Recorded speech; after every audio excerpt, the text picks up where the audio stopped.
Shalom, jemaat yang dikasihi dalam Tuhan Yesus Kristus.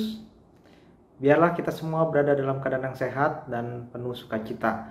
Mari dalam pagi hari ini sebelum kita memulai aktivitas kita mau merenungkan kebenaran firman Tuhan. Mari kita satu di dalam doa.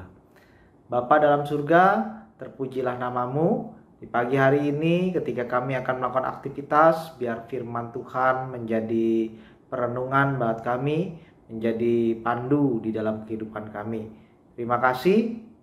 Kami berdoa di dalam nama Tuhan Yesus Kristus. Amin.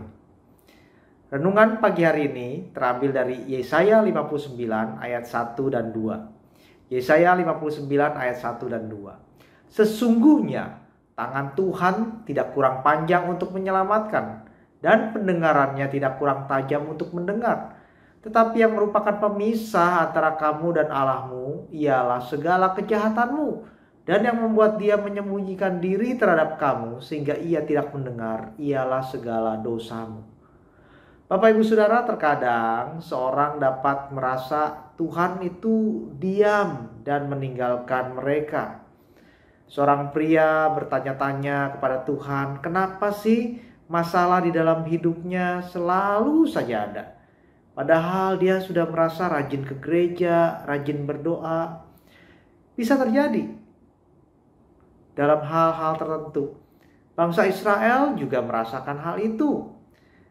Bangsa Israel mereka merasa saat itu ditinggalkan Tuhan ketika mereka dibuang ke Babel. Pikiran mereka tentu bertanya-tanya, kenapa Allah yang kami rasa mengasihi kami kok tidak melepaskan kami dari masalah ini?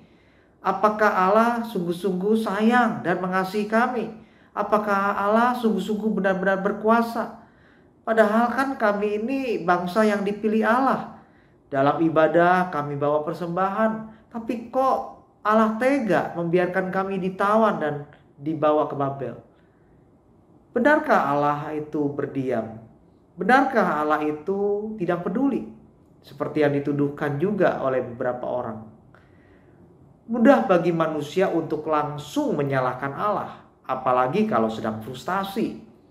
Seorang yang sedang merintih, sakit di dalam sakit penyakitnya, dan mungkin merasa Tuhan kejam kepadanya.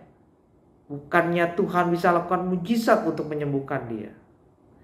Seorang yang sedang hancur keluarganya mungkin bertanya-tanya kepada Tuhan, kenapa sih Tuhan berdiam dan tidak mencegah perceraian yang terjadi? Tentu tidak semua keadaan bisa kita jelaskan dengan satu alasan yang sama. Kenapa ini terjadi? Karena kita terbatas memahami semua kompleksitas kehidupan. Namun hari ini ada salah satu aspek yang perlu kita renungkan. Seperti yang Yesaya jelaskan kepada orang Israel. Ketika orang Israel bertanya-tanya kenapa Allah membiarkan. Yesaya sedang menjelaskan, bukan Allah loh yang meninggalkan kalian, hai orang Israel. Tapi justru sebaliknya, kalian, orang-orang Israel ini yang meninggalkan Allah. Dia katakan, sesungguhnya tangan Tuhan tidak kurang panjang untuk menyelamatkan dan pendengarannya tidak kurang tajam untuk mendengar. Allah tetap berdaulat loh, kata Yesaya. Allah tetap sanggup menjawab doa kalian loh. Jadi apa masalahnya? Ini yang jadi masalahnya. Yang merupakan pemisah antara kamu dan Allahmu ialah segala kejahatanmu.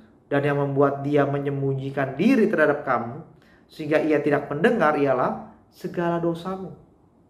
Seringkali dosa dan kejahatan kita menghalangi kita dari Allah.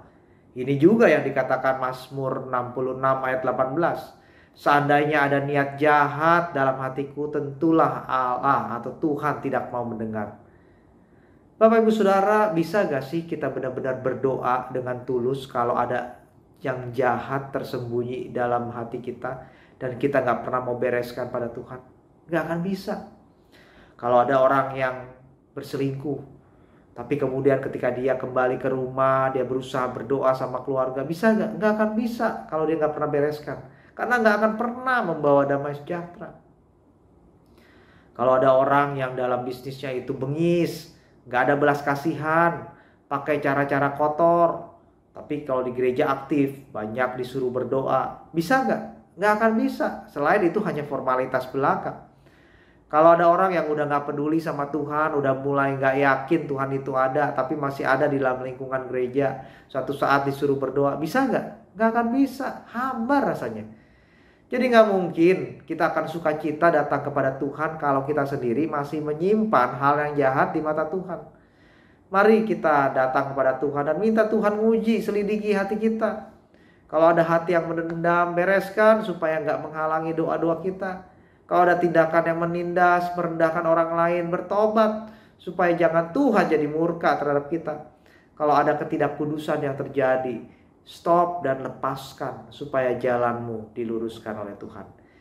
Biarlah renungan ini menjadi renungan refleksi buat kita di dalam hati kita supaya doa kita tidak terhalang dan jalan kita diluruskan Tuhan. Mari kita berdoa.